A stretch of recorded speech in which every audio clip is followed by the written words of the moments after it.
shocking report on America's children.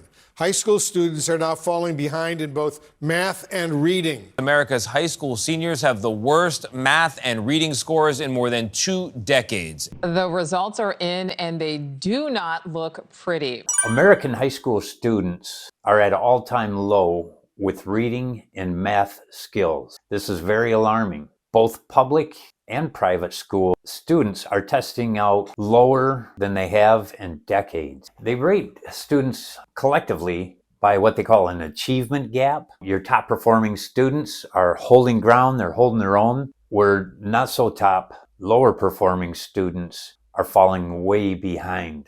And this presents a great inequality for job opportunities down the road for these students. Some of the big culprits, believed to be the big culprits of this lag in scholastic studies, would be COVID-19, the pandemic. During the pandemic, a lot of students found themselves scrolling a lot through their phones. They say it shortens attention span and it kind of takes away from creativity.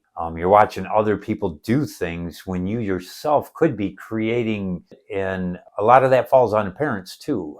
I believe, that's my opinion. If you're allowing your kid to spend 7 to 8 hours a day on a cell phone, probably not the best thing to do. I think with anything, you have to have a balance. Okay, a little time for social media, a little time for a game here and there, but definitely responsibilities have to come into play. A lot of skills that you use later in life, you learn as an adolescent. You learn responsibility, you learn time management, you learn all that as you're growing up. So that helps you later in life to hold down a job, to have good morals. Another point they made is that a lot of students see school as maybe a secondary option rather than a learning opportunity, and they're taking school too lightly. I can't really say anything about that. When I was in school, I took school way too lightly. Looking back, I wish I would have taken it more serious, but just the mischievous boy in me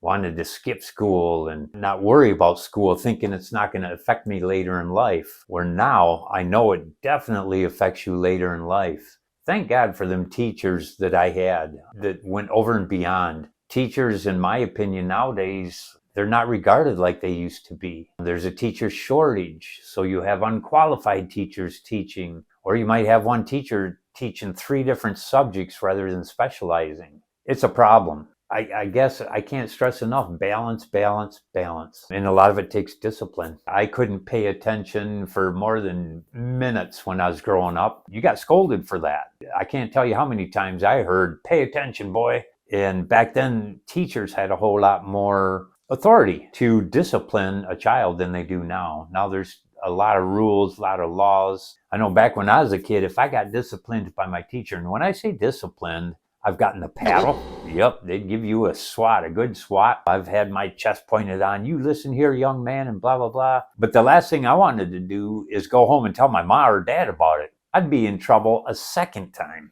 So I kept that hush-hush. Back in the day, a teacher would assign 30 books to read during a school year. And now they read less than 3 books a year. I don't know if we're getting more relaxed on our standards, but it's kind of scary the direction it's heading right now, because these young people will be our leaders down the road. I'd like to know what you think about the drop in the abilities of our students these days. What do you think we should do about it? It'd be really interesting to hear different perspectives. Let us know what you think about it. Thanks for listening, and you have a good night or a good morning. Bye-bye.